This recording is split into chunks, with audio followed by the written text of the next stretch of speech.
में एक जुमला पढ़ा है, तालीम में कुछ लोग ऐसे गुजरे, मैं खुद ही पेश कर देता हूँ।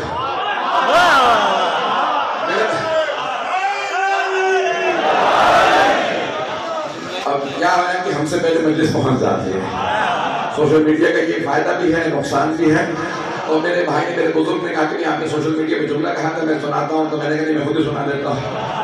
मसला ये है कि तारीख में ऐसे ऐसे किरदार गुजरे हैं, अगर किसी का नाम लेके बुराई कर दो तो जेल जाओ, और अगर तारीफ कर दो तो जहन्नम जाओ।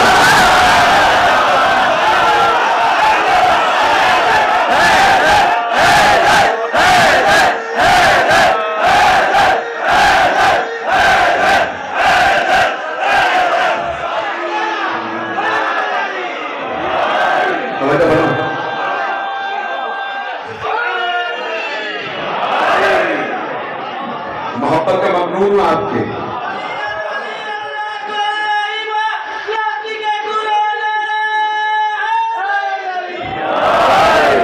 मैं आपकी मोहब्बतों का ममनून हूं। मेरी इस मोहब्बत से आप इस मौजूद को सुन रहे हैं, मेरा पढ़ने का भी जी कर रहा।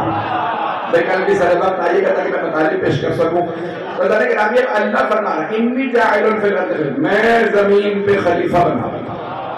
सारे फरिश्ते, सबसे ज्यादा दुनिया में कौन सी मखलूक है? फरिश्ते। छठना फरमाते हैं, ना इतने समंदर के कतरात हैं, ना रेगिस्तान के ज़र्रात हैं, पूरी दुनिया में कोई इतनी मखलूक नहीं जितने फरिश्ते। सारे फरिश्तों ने इजमा किया, अरबों खरबों फरिश्तों ने इजमा करके कहा परवरदिगारा हम में से बना दे। अल्लाह ने कहा मैं वो जानता हूं जो तुम नहीं जानते। जब अल्लाह